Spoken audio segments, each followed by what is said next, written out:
Sometimes you need a better way to serve the ones you already have.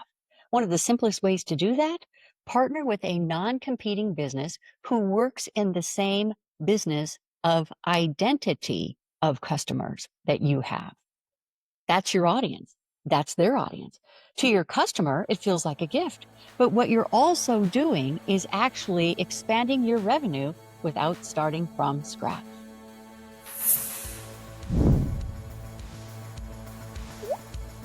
I'm Diane Armitage. Welcome to Catalyst Code Business Wealth, where the biggest shifts in business don't come from trying harder.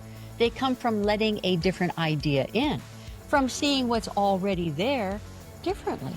In these short episodes, I'll show you where revenue is being missed, hidden opportunities and overlooked assets already sitting inside your business, usually in plain sight. Because when you see it, you can move it. So let's get into it. Now, in this episode, this might not be your industry. You might not even have a seasonal business. It doesn't matter. The same patterns show up everywhere in every business, quite probably also yours. See, most seasonal businesses, they try to solve the same problem the same way. They add more programming, more reasons to stay connected in the off season.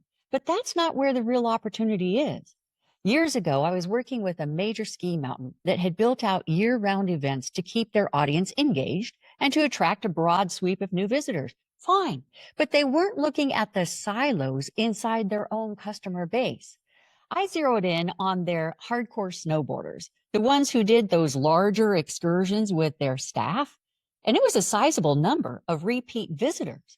Now, hardcore snowboarders are not casual skiers. And they're certainly not beginning snowboarders. They are athletes. This means that they don't stop when your season ends. They just shift to something else, hardcore, different location, different terrain, same identity.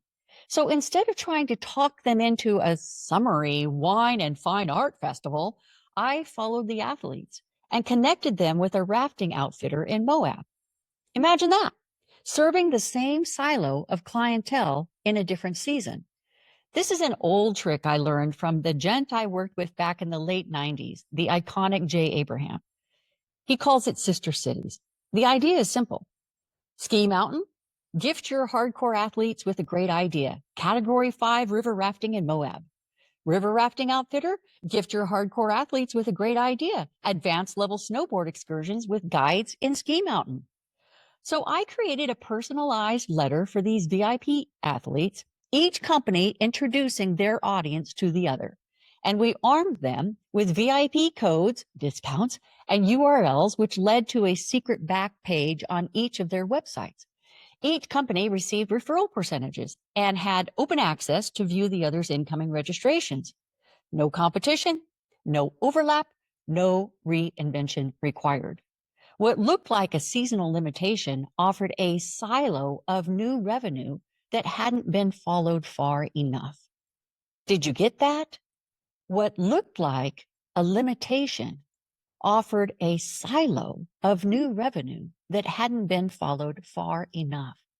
But even more importantly, the VIP athletes felt seen.